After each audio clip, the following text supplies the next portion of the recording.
So it is scary because oftentimes franchisees are coming in and, marketing isn't their skill set. As a business owner in their local market, they're going to have to wear multiple hats. But one of the beauties of buying into a franchise system is those tools and resources and support are available to you, primarily, hopefully wrapped up in a pretty little bow. Welcome to FranCoach's Franchising 101 podcast series. Here we talk about all things franchising. What is it all about? Is it for you? How do you find the best one to own? And so much more. Now your host, Tim Parmeter. Hello, everyone, and thank you for tuning in to FranCoach's Franchising 101 podcast. I am Tim Parmeter, founder and CEO of FranCoach and your podcast host. Today, we're going to have another guest joining us, and we are going to talk all about marketing within a franchise system and as a franchise owner. And joining us today is an absolute marketing guru. So we're excited to get her on and talk to us about this. But before we dive into all that, let's of course first tell you who we are. FranCoach is a national search firm dedicated to working with individuals who are interested in owning a franchise. We are partnered with well over 500 of the top franchisors in the country, spanning nearly 60 industries. Our goal is to help clients find the absolute best franchise for them to own. And the goal of the Franchising 101 podcast series is to help educate people on all aspects of franchise ownership. Okay, so that's a little bit about us. Now let's get to the good stuff and our guest. Today, joining us is an absolute franchise marketing guru, and we have with us Ms. Leanne Caruso. Leanne, thanks for joining us today. Thank you so much for having me, Tim. I'm excited to be a part of your podcast. That's a lot of expectations there to be excited. So let's dial that down. Very a little excited. bit. Yeah, I'm a big fan. So.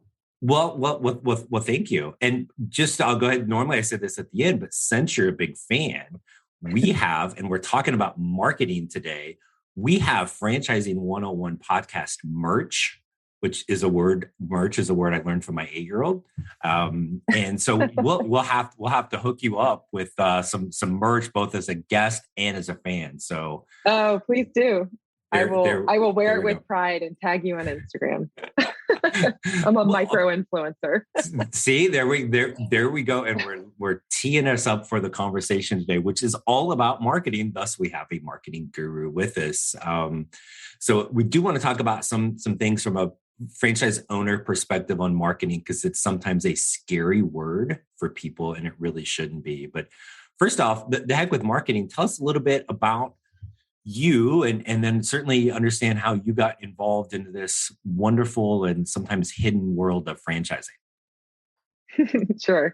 So I've been in marketing from college on, and in 2009, I started my own agency, basically using social media to kind of get new clients. And that was back when Facebook pages were just getting started. And so nobody really understood it. Fast forward a little bit, I kind of just really promoted social media, which kind of helped me grow my agency on other levels.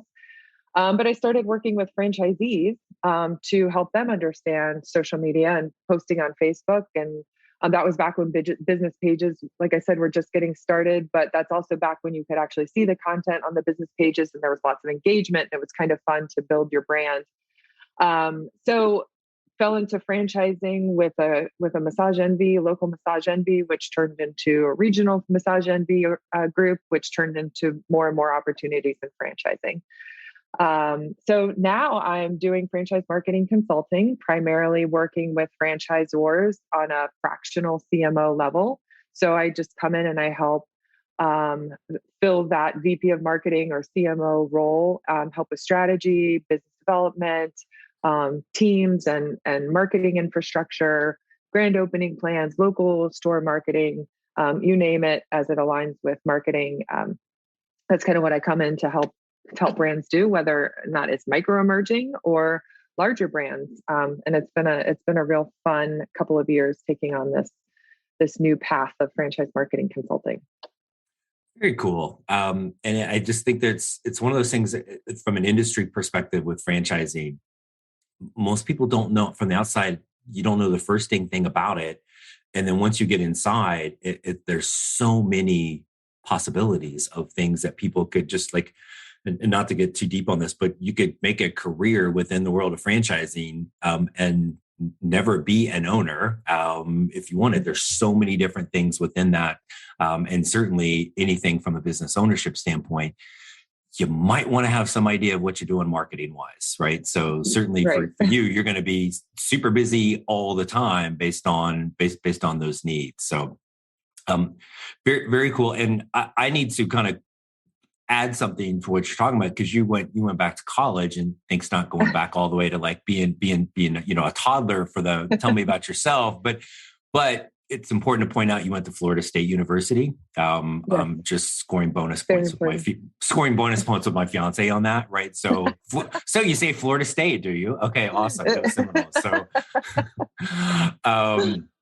So as a franchisee, it's sometimes, especially if people don't have a ton of experience in either marketing or sales or both, those can be scary words. And the franchisor, part of their plan is they're going to have things in place marketing wise for them. But maybe I guess if you could make that word marketing a little less scary, what are some things that a franchise owner could or really should do to help kind of grow their business? Sure. So it is scary because oftentimes these franchisees are coming in and, marketing isn't their skill set. As a business owner in their local market, they're going to have to wear multiple hats. But one of the beauties of buying into a franchise system is those tools and resources and support are available to you, primarily, hopefully wrapped up in a pretty little box and bow, right? But there's so many layers to marketing. And so the franchisor often provides some sort of corporate level support of marketing or approved third-party vendors, or, so they have programs, trusted and proven programs in place that that they are able to vet so that you don't have to, and they're also able to pass on some cost savings to you because of the relationship with the larger brand. So those things are beneficial, and oftentimes while you buy into a franchise, you're buying kind of a business in a box. So it's easy for somebody who doesn't understand marketing to get the package, open it up, and then take advantage of what's been handed to you. What I would say and what I would recommend as a new franchisee or as a local business owner is understanding what's being provided to you and understanding what you are also responsible for. Marketing isn't easy, and you may have come from a teacher background, or you may have come from a accounting background or a real estate agent, whatever the case may be, but marketing was never your thing. However, as a business owner, you need to understand it. You need to understand where your dollars are going, and you need to understand the results that you're expected to get, so that can help inform whether or not something is working in your favor or not working in your favor. Oftentimes, as franchisees, budgets are tight, especially as it comes to local marketing. So if you don't understand where your dollars are going, it oftentimes ends up in some sort of frustration that why am I spending this money if you don't understand the program? So I encourage any new franchisee or franchisees to truly build a relationship with the third-party vendors. Make sure that you understand what's being provided to you. It doesn't mean you have to be the person to push the buttons and flip the levers, but it does mean that understanding and getting a good education of the marketing that you're doing and how it works with you. And then the most important piece, I think, and your franchisor will educate you on this, is becoming your brand. If you're new to a market, I think it's very important that you are constantly talking to people about what you're doing and what you're building your brand, networking, building relationships, doing that kind of grassroots outreach. And that's how people are going to build a relationship with you. Meet your neighbors, go to the BNI, go to the chambers, host community outreach events, those sort of things, so that people build that trust and that relationship with you. That's a lot in a nutshell. No, that was, and there's a lot, certainly a lot to unpack in there with that, and you talk about the social media, and you used the term influencer earlier, and as a franchise owner, I think as part of the process we go through trying to help people find the right match is understand, like, hey, you need to, as an owner, you're the boss, you get to pick and choose what you do, but do what you do best, and then, like, don't be silly, hire for the rest, right? And Yes. very few people are social media experts, yes. right? And that, like, because you post cat pictures on your MySpace page and you're friends with Tom, right? Totally, like, for this is for old people. So younger crowd, please Google that. So yeah, that doesn't mean you're a social media expert. It also doesn't mean just because you're posting things that, oh my gosh, the phone's going to ring off the hook. Mm-hmm. That's where you kind of get into that, taking what the franchisor has given you. But there's ways and vendors out there and experts like yourself and others that can help you really create a local plan to connect with people. And it's not like asking people, hey, buy my stuff. It's creating the awareness, almost sometimes subliminally, with the social media side of things, right? So so that's I think that's key. So, like, maybe just like let's dumb it down a little bit more. Like, when you, because you use that term influencer in social media, and that comes up sometimes. Like, what does that mean? How would one find somebody like that? So in terms of local marketing, and I think you're absolutely right.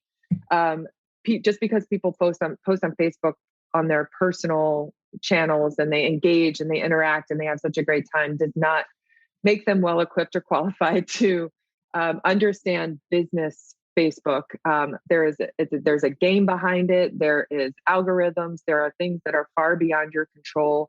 And so having a right person or vendor partner, and it might not be your cousin's daughter's sister's neighbor who wants a second job. It is, finding somebody who really understands business marketing on social media. So, and the influencer comment is interesting.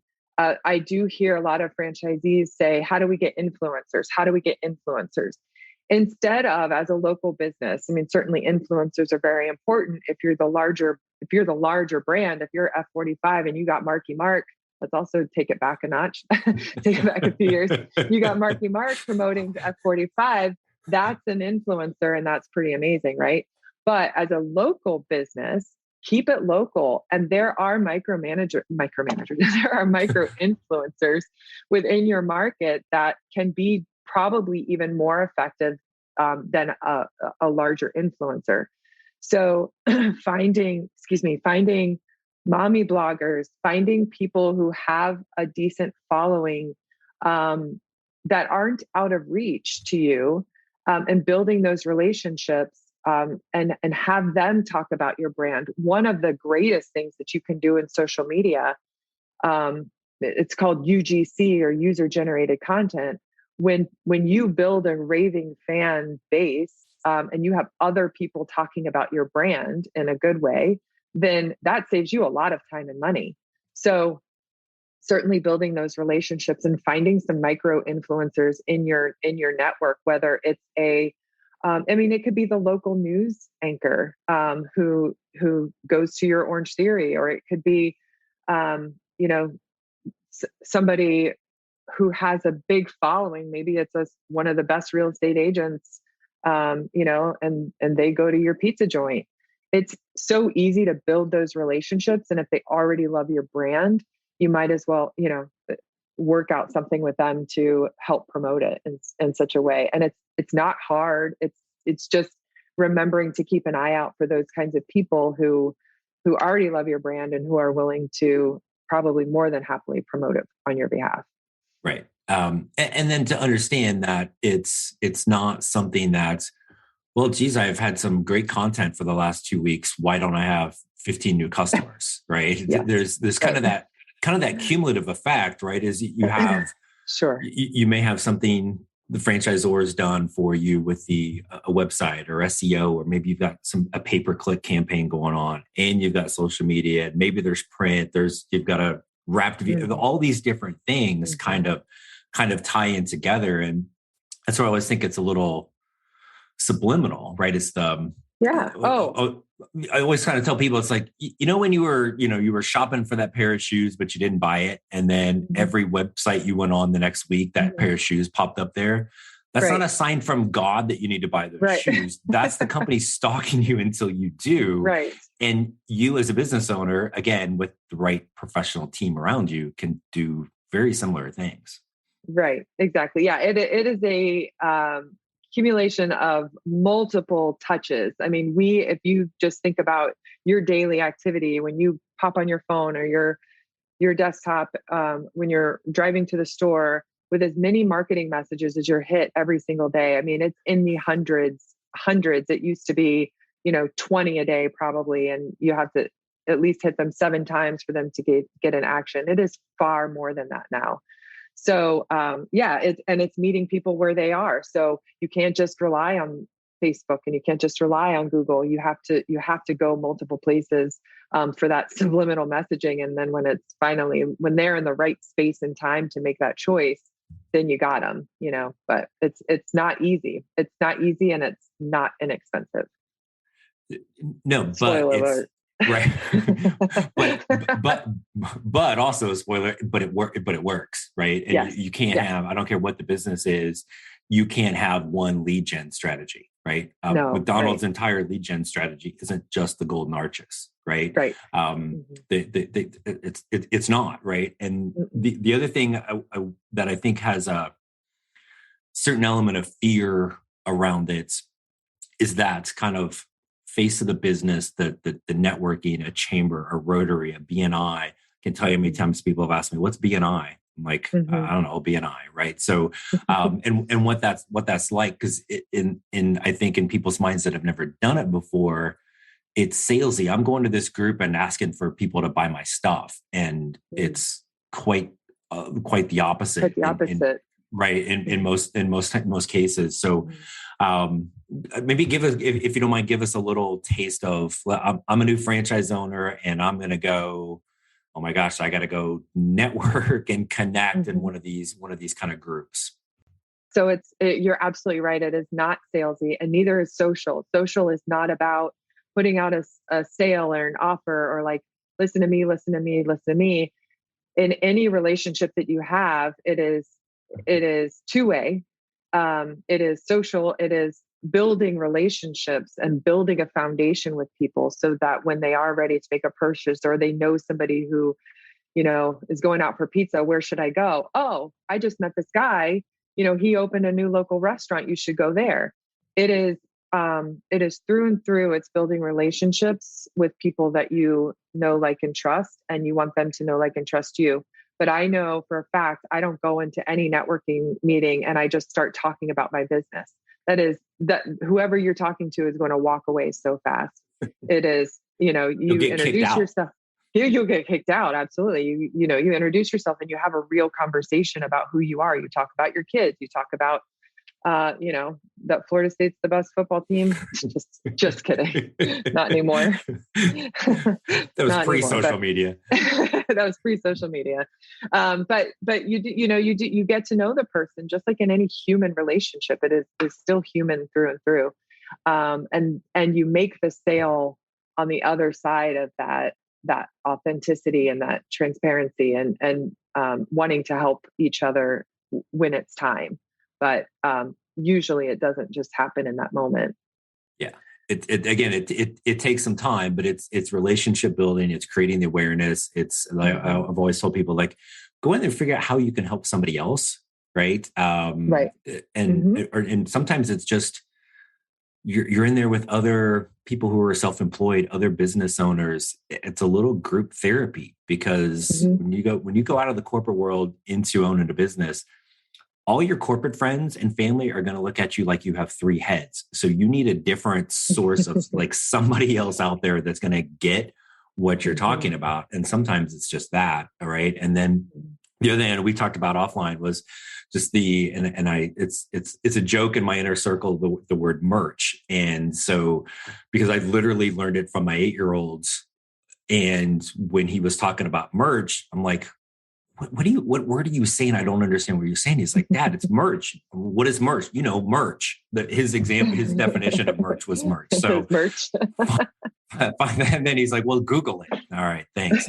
But just something as simple as, and then I beat him up, but it's all fine. So it's just sometimes it's simple as wearing a polo, a hat, something that has the name of your business. And I don't think people realize how often somebody will ask you about it. You're standing in line for a coffee, or you're wherever, and people will ask. And if they ask you, that's not sales, that's answering a question.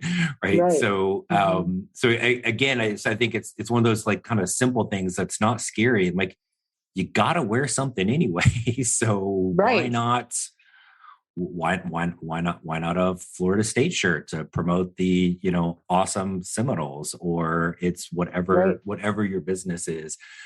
Little things like that. And again, that kind of cumulative effect of, if you're doing all of those, it just like there's a tipping point with it where people are going to know the name of your business. People are going to know who you are. Right. So, and if you want to get in front of more people beyond just wearing your own stuff, there are inexpensive things that you can do for community outreach that kind of gives you a good name. Of course, it depends on, who your target market ultimately is, but, support the PTA at the local elementary school so that you see those banners, those parents see those banners every single time they drive through the car line, or, support the local, Little League team. So every time mom is washing that uniform, she sees your brand name on that shirt. I mean, there's some really easy ways to kind of build rapport within a community, and constant little brand awareness touches that kind of help you go in the broader sense, as opposed to also just, being a one-man show. Right. And it can be something where most people we work with start a franchise that's in an industry they have little to no experience in, right? So we're like, oh, I really love, I love pets. Well, it doesn't mean you need to start a pet franchise. Your perfect franchise could be, I don't know, like landscaping, right? Or washing windows or whatever. That doesn't mean you can't be involved in the community in the pet world, right? And just having those little signs. There's a school near where my fiance lives. It's got it's just what you talked about, like the banners. It's like a Little League field, right? With all the different signs of the businesses. And there's, and it's a pretty darn big school. So how many kids are rolling through there? You're supporting the school, number one, but guess what? You've got a captive audience dropping off the dang kids every single day. Right. Yes. So, very, very cool. Leanne, I guess last thing, just would like to, and this is one I'm kind of coming in cold with on you, because I didn't tell you I was going to ask this, but all right. So good luck with this. So you've been around franchising for a long time, because clearly you started in the industry when you were 9. So I want to point that out, right? So yes. So someone listening out there who's wondering, geez, is franchise ownership the path for them? Is there any advice that you would throw at them as they're even kind of thinking about this, or maybe getting ready to kind of launch something themselves? That's a great question. So I think the things that you should think about if franchising is the right path for you is, are you willing to follow a system, a proven system that's been tested, that's been vetted, that's shown success? Because what I find is some franchise prospects are, they feel like they have an entrepreneurial bug, but they'll buy into the system, and then they think that what they are doing is better than what the franchise has provided to them. So I think understanding that what the franchisor has provided to you is often pretty solid plan in place, and to be open to accepting a system like day to day, and then also having that flexibility to kind of build and nurture a local community and marketing program. So I think you just have to have the right mindset. If you're curious if franchising is for you, I think you have to kind of just open your mind to a different way of thinking where you might have come from a different industry. And if you're open to opening your mind to that industry, then I think franchising is great. Yeah, no, that's awesome. And I appreciate you sharing that. The biggest thing I always tell people, like going through our process, is, what background or what skill set, I don't care. Like, do you have an open mind? Because this is going to be different than anything you've ever done, or anything you've ever searched for. And it's not one franchise that, oh my gosh, this franchise is awesome, the rest of them are terrible. It's what's best for you. And it's very individualized and personalized. But if you're stuck in the, bullet point number 17 on my resume says this, that's probably not it. Or you think you know more than the franchisor. Yeah, not going to happen. So, awesome. Thank you for that. And the last thing, I know you work a lot with franchisors, and a big part of the people we talk to are looking at becoming a franchise owner, not becoming the franchisor. But I know you do that a lot, and would love to have you come back sometime and just talk about this more from a franchisor standpoint. If you are open, if you have an open mind to that conversation, we'd love to get you back sometime for that. I do. I'd absolutely love it, Tim. Thank you. Awesome. Well, Leanne, hey, thank you so much for coming on and joining us today. Yes, thank you for having me. It's a great conversation. You're welcome, and don't worry, we're not going to forget the merch coming your way. So, thanks so much for coming on today. Thank you. Well, and thank you also for joining us today, our loyal listeners. Hopefully, this, as always, will enlighten you, anyone interested in franchise ownership, to some of the amazing possibilities that are out there and some of the things you need to think about to be a very successful owner. If you haven't already, please make sure you follow us wherever you catch your favorite podcasts. We don't want you to miss anything. Also, if you haven't yet, please check out our podcast-specific website, franchising101podcast.net. Everything about our podcast, all our episodes, and coming soon, since we talked about merch, the merch tab. So you're definitely going to want to get all your Franchising 101 podcast stuff there. And of course, if you'd like to learn more about potentially becoming a franchise owner, click the link in your podcast window, or again, find us online, franchising101podcast.net or francoach.net. Send us a message. Let's schedule a call. There's never any fee for our service. So we encourage you to take that first step today to help create your better tomorrow. Thanks everyone for tuning in. Stay safe, and we hope to connect soon.